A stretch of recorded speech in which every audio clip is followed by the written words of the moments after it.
It's the age-old question readers ask themselves: hardcover or paperback?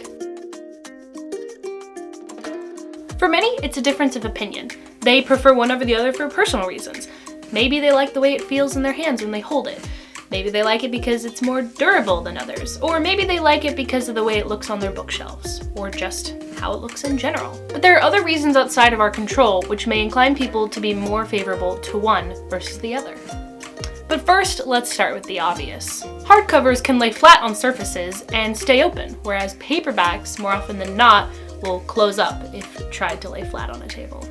Many like hardcovers for their durability. If you bring a hardcover on the go, it's less likely to be damaged, but if you bring a paperback, it'll most likely get ripped. And if you have a decent sized book collection, you'll know that hardcovers can stand on their own on bookshelves, whereas paperbacks most likely will fall right over.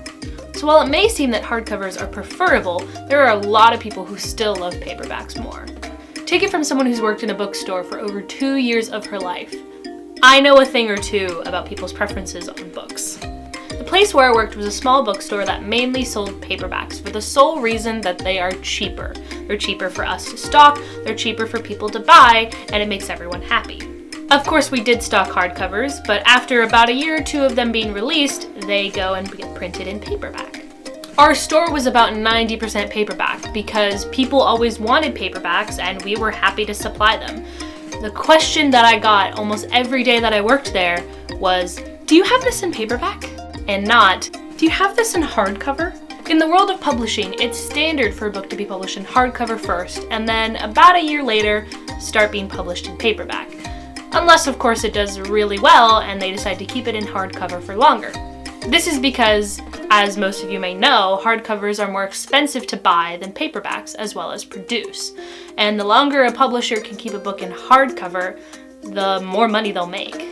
But once it starts being published as a paperback, it never goes back. It'll be published as a paperback as the standard for the rest of its life.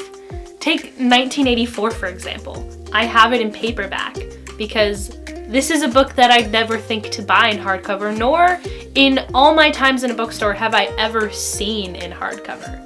So if you go into the bookstore with the intent of buying a book, and you see one that's $29.99 and another that's $10.99, more often than not, people are gonna pick the cheaper option because they can. Take these Harry Potter books, for example. The hardcover is $19.99 and the paperback is $8.99. If you don't care about anything else other than the price alone, you're gonna be picking up this copy. Whether you're team hardcover or team paperback, ultimately, it's just down to personal preference because what really matters is the story. I mean, take these two books. This is hardcover, this is paperback, but they're both about a young boy named Harry Potter discovering that he's a wizard. And ultimately, that's all that matters, the story.